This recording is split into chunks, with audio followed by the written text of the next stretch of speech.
Hi again everyone, I hope you're all doing really well. I thought it was worth having a little bit of a revisit of one of our old favourites, Clean Energy Fuels, ticker symbol CLNE.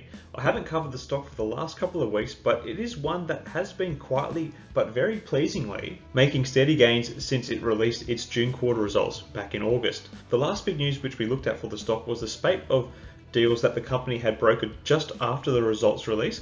The company has likely also benefited from supply shortages to fueling sources. However, there has been another exciting announcement from the company in recent times. And finally, it seems some of the more mainstream news sources covering the stock are starting to come around to the potential we have seen in the business for some months now. So jumping into the charts, in terms of how the stock has performed in recent times, since its August results release, when the stock was around $7, it has generally entered a trading pattern swinging between the high $7 range and the mid $8 range. That is, of course, until the last few sessions where we have seen a fairly steep rally in the stock, which has seen it now navigating and hopefully consolidating above the $9 mark. There is perhaps a bit of a catalyst for this, which we will move to next, but as can be seen by the Evercore ISI price target of $11 and the average analyst 12-month price target of $12, both of which were released prior to the August results, show that there is still decent upside to be seen in the remaining 9 months if these price targets are to be held to account. Also, interestingly, the stock is trading at an approximately 50% discount on the Amazon warrant price, which if executed, and as I have said before, I do believe will be, despite the price premium, will represent a 24% expansion of company assets,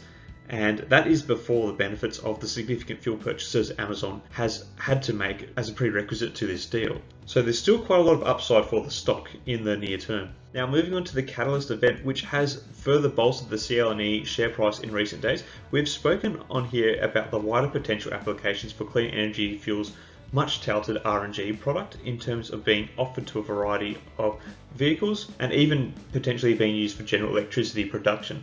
RNG, which Clean Energy Fuels is hoping to make the bulk of their fueling mix in the future, is arguably the best clean energy fuel source in the world with its potential negative carbon footprint. I've said before that I think that Bezos and Amazon are interested in getting into the power and fuel industry, and CLNE's latest deal to supply container ships for Pasha, Hawaii is a demonstration of this wider application. So now we're seeing CLNE making its first inroads into commercial shipping, which is perhaps an industry which has largely been an afterthought in terms of making the world powered off renewables.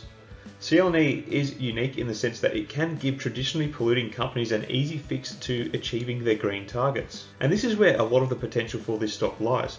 The company is roughly breaking even at the moment, but often the stock remains an afterthought by the markets as they are often thrown into the mix with traditional oil companies, many of whom are trying to also get into bed with CLNE, with significant deals already being made between Clean Energy Fuels with Chevron, BP and Total. Following this announcement with Pasha, Hawaii, more of the mainstream media covering the stock has already started to take more notice of the company. Throughout the last few months, I've seen numerous bearish articles from Investor Place and Investor Insider telling readers to avoid clean energy fuels. However, it would seem that in this instance with Investor Place, they are now starting to change their tune on this, with their 24th of September release suddenly flipping to a bullish one. It's almost as if they've just realised the positive impact on climate change that CLNE will have with RNG. If this media sentiment continues to wake up, I can only see good things for the stock in the longer term. For me personally, I've continued to quietly accrue the stock. I now have just under 150 shares in the company and am still looking to add more.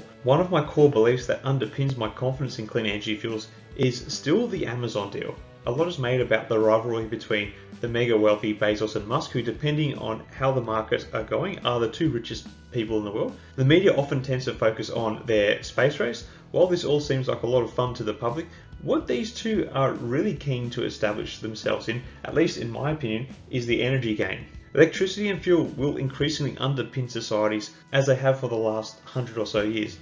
So whoever controls it has a lot of sway over the world. It's why Musk welcomes contenders in the EV space, because he plans to sell them electricity through what he generates via Solar City and his network of charging stations he's building with Tesla. The potential marketability of CLNE is clear to Bezos as one that reverses greenhouse gas emissions, and by him and Amazon potentially pursuing it, This could be a shrewd move as everyone is obsessing over solar and therefore presents a discount for which Bezos can carve out a corner of the world's future energy needs. CLNE fills a gap in large-scale transportation which electric, at least for the moment, can't compete with, and also represents a switch for many current fuel-consuming industries, which is quite easy to make. Anyway, that's it for my ramblings on CLNE. I'm planning on holding and accruing this one until Bezos and Amazon decide to not execute their warrants, which I do not think is likely at present. I see the potential for a much expanded CLNE as being huge. Anyway, what do you guys think about clean energy fuels? Are you in it for the long haul? Do you think my thoughts around controlling the energy supply between Bezos and Musk are too conspiracy theory-like? Let me know in the comments below. I'll be back with more updates on CLNE in the future, so I encourage you to subscribe if you're interested in any of that. Until next time everyone, may the markets trading off favor. Cheers.